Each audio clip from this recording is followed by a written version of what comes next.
Hi guys, it's Ari here. Happy Friday and happy almost Halloween. I hope you're just as excited as I am about this Halloween, and I'm going to be 100% honest with you and say that I haven't even went Halloween shopping for a costume yet, and here we are Friday evening.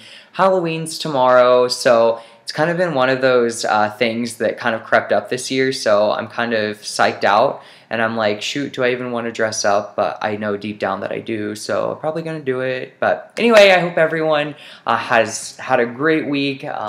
Fall is finally here in Wichita, and it's starting to, the leaves are kind of starting to change. It's starting to get cooler out. It's starting to rain and be misty a lot more. I'm loving this fall. I am loving this weather. Admittedly, I'm probably going to miss summer soon though, because I love to be out in the sun and laying out, so it's only natural. But anyway, so just wanted to touch base with all of my lovely viewers and strike up some conversations and just kind of dig into some stuff. No new crazy updates for me as far as A, the transition, B, the medication. I feel like I am just a new and improved, better woman, but I don't think that's really as a result of the medication per se. I think a lot of that has to do with actually finally accepting who I am and stepping out as who I am and just being confident, because the sexiest thing about a woman is her confidence. And when you have confidence, honey, let me tell you, people take notice. Don't ever forget that. And that's actually one of the things that I would love to strike up a conversation about, is just seeing how other transgender women and or men have felt about stepping out as their true self and just kind of letting that build. Because, you know, when I first started, it was maybe a 1 or 2 day a week thing for me, like going out on the weekends, but now it's become a full-blown thing, day in and day out, Monday through Sunday. So it's really exciting. And I think that the biggest takeaway from being able to step out and to actually go out into public as yourself, you know, after hiding yourself for so many years, if you will, I'm 25, is just being able to own confidence and say, you know what, people, here I am, take me as I am, or you can turn the other way and don't let the door hit you on the way out. So that's kind of how I look at it. I think I've been extremely blessed, though. I have a great, again, support group, great family group. Going out has been amazing, and I think I've really learned through the whole process that people aren't really judging. They're more curious and they're more taken aback by the look.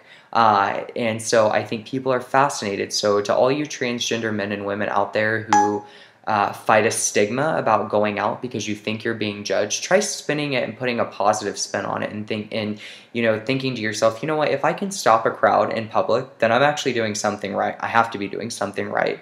So, you know, I just caution every transgender individual or LGBT individual to never feel like you're being judged, because if you feel like you're being judged, it's going to prevent you from doing things, and it's going to prevent you from living life that you want to live and life that you need to live. So people, step out of your comfort zone, step out of your boundaries, be who you are, go out as who you are, and do what you want to do. Nobody's going to tell you no, and if they do, you know what? You've got your confidence there, so smack them down with it. I've received a lot of emails this week about, in particular, which has been really crazy, about my whole journey as being transgender and the steps that I somewhat took to basically come out to family and friends and to basically self-identify with myself that I was truly transgender. And I've replied back to every email that I've received. So thank you, viewers, for all of the emails, all of the comments, all of the words of encouragement and wisdom. It means so much to me, and I really couldn't be more thankful. So thank you so much.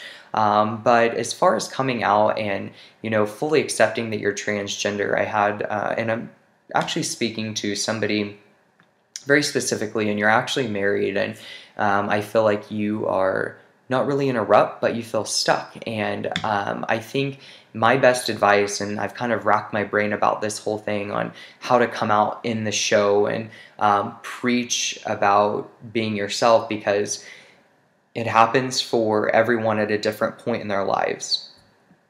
You know, I'm 25 now, and I knew that I was transgender when I was in junior high, when I was probably 12 or 13. But it's taking me this long to come out, and it's because of those life experiences and the hurt and the laughter and everything in between that I've been able to really justify and allow myself to be who I am. And it took 25 years. Some people it takes less years, some people it takes more years, and that's fine. I'm telling each and every one of you that there's no rush to come out to be who you are. If you're not ready, you have to be ready. And I can remember just feeling miserable a few years back and thinking, I've got to do something. This is not me. I know that I'm a better me, but I know that I can't be a better me because of what I have to hide and what I have to go out as on a daily basis. So I began seeking therapy, and I actually met with a psychiatrist for 2 years, 2 straight years in a row, to basically ensure that I understood what being transgender meant, that I understood that this was a process that I wanted to undergo, because process is not a light word, it's a long, lengthy process.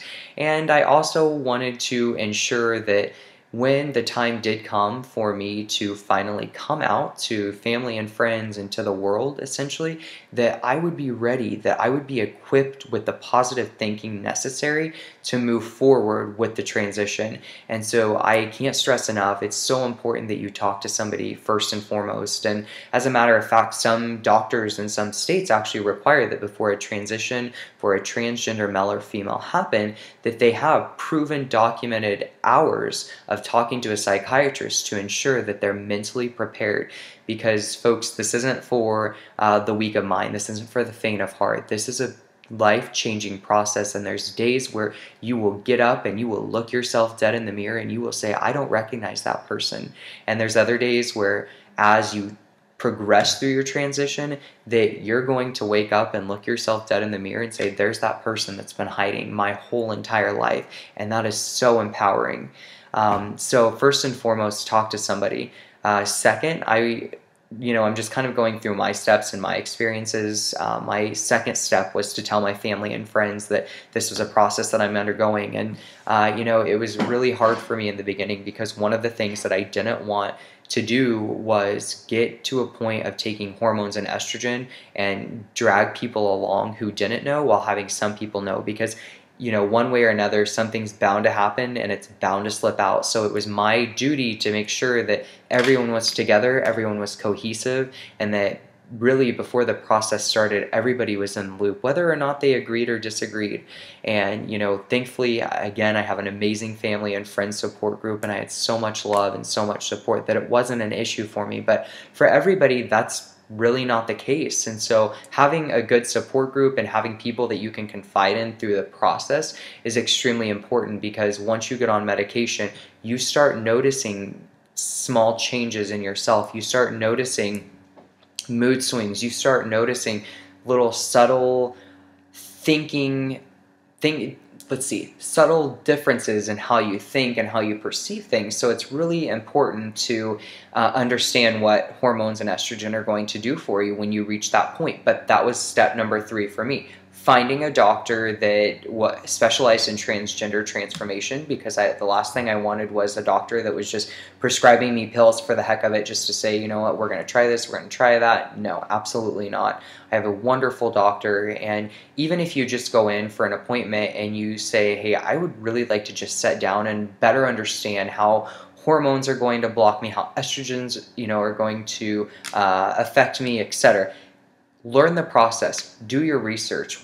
Continue watching videos like this for educational purposes, but don't ever be scared to be who you are if that's who you truly feel you are. And I can't stress that enough, because it's flooded my inbox so much this week. And I think for everybody, it's just a different process. Everybody has different life circumstances. So to say that there's one set way of coming out as transgender, or one set method of following a transgender manual, that's bogus. It's phony. Everyone has different family, everyone has different friends, everyone has different times in which their lives make sense for them to come out. So I encourage you, if you have any interest or you are considering, making a transition, that you really educate yourself first and foremost, and you find that support second, because that support is so huge.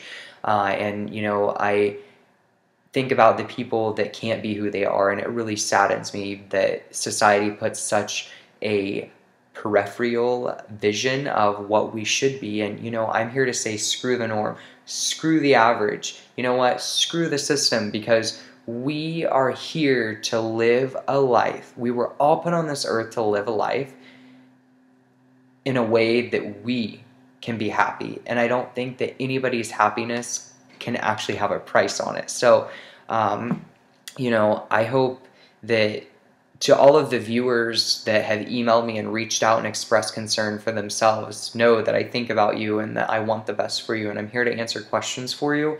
And I hope that even just a little bit of me rambling can somewhat help shed light on how important it is to really understand the process from start to finish, because it is such a process.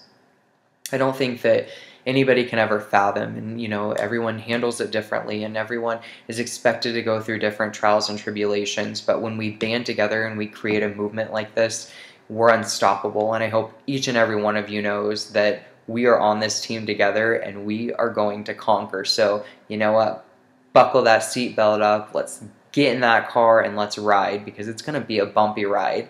But it's the most exciting and most empowering thing. Look at me now, you know, from my very first video where I was hardly ever confident, and now I'm, you know, it's just blossoming out. So really do your research, guys, and really understand, you know, where your heart is. But not to keep rambling on too much more, you know, I'm just going to provide you with a little life update, going out here and there, doing some traveling. I'm actually seeing somebody, who out of the right mind would have thought this would have happened.